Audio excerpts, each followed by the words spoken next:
Hello and welcome to my vlog. Today I'm in Scotland and we've come to the Birks of Aberfeldy. The autumn colours here are some of the best that I've ever seen. We came here last year and I got some great photographs, so I'll come back again with the videos, so hopefully I should get some nice photographs so I can show you how I've done those.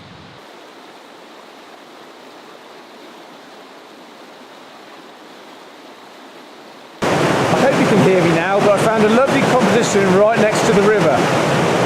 There's some beautiful rocks in the foreground, some leaves around the side, and the beech trees in the background with a beautiful autumn colour looks stunning. So I've set up my camera in landscape with a polarising filter to cut the glare off all the water, so that will pick up it will darken the water and cut the reflections off the leaves, so it should give a nice vibrant image. Now, because the water is moving quite fast, I want it to get a nice smooth flow through the image and have a nice misty effect in the water.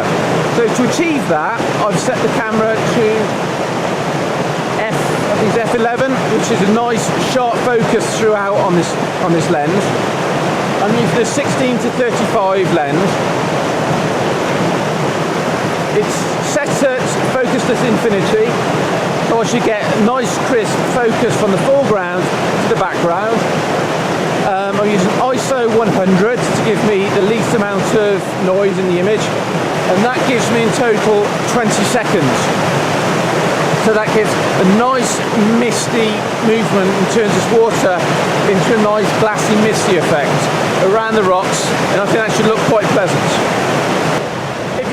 Okay, I'm taking another photograph of this river going all the way up to see that there's a bridge up in the background.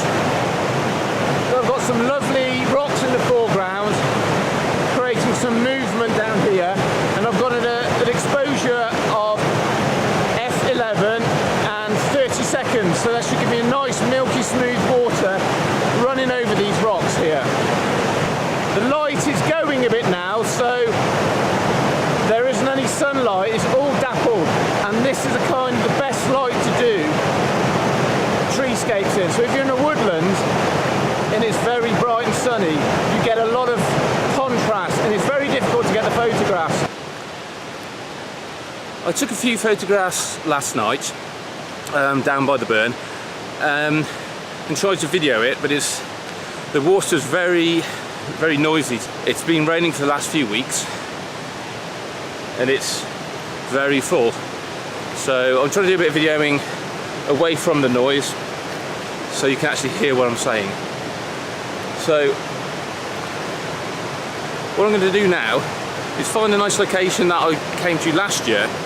There's a lot less water last year, so I don't know if the composition that I'm going to get will be the same as last year's.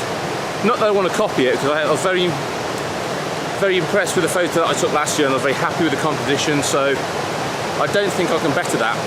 But I wanted to show you where it was and how I took it. But it's here actually.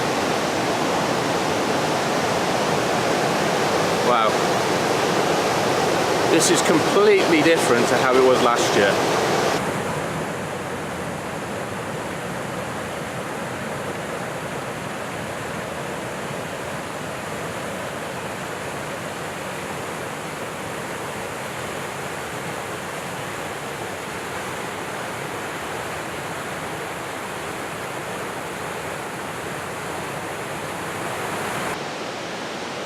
There's a massive torrent of water coming through the river at the moment, so it's making it sound really loud, and we can't actually hear me, and I don't think you might, well, I'm not sure if you'll be able to hear me or not when I was down the bottom. So what I did there was take a number of photographs.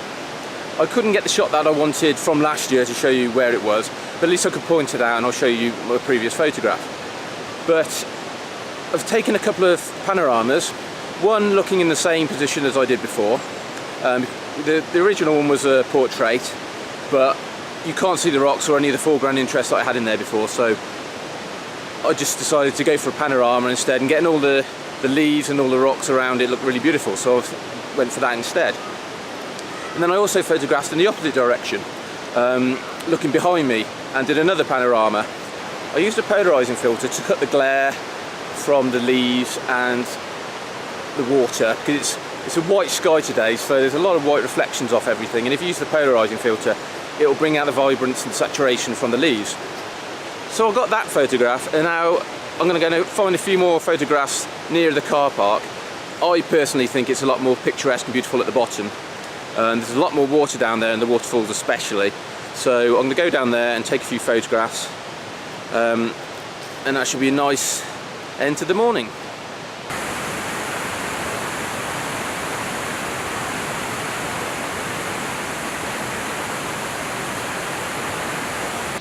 Last week I was looking at Kim Grant's vlog of Birks of Aberfeldy. Now she is a very talented young photographer, and her vlogs are very inspiring, and she's very optimistic.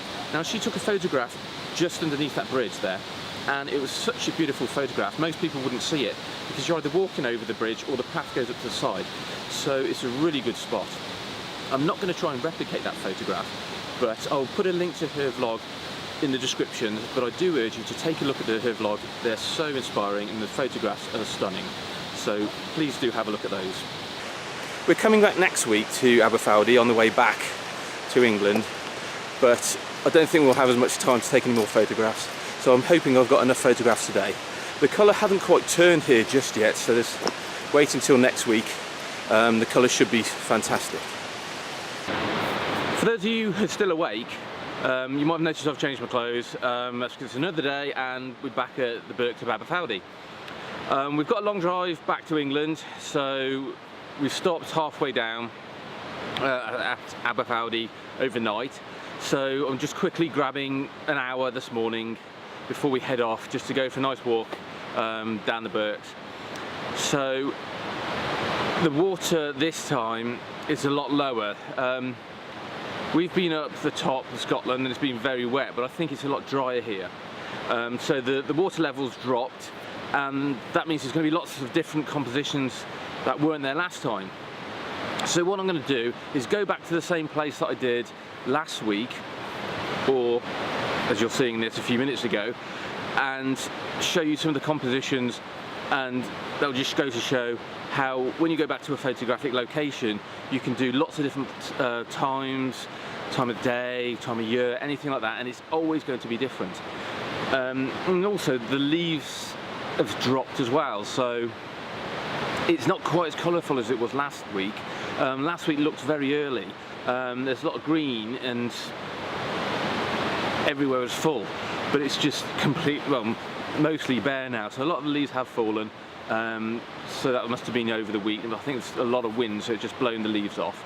But it will just go to show this, just a matter of a week will give you a completely different perspective on your photographs.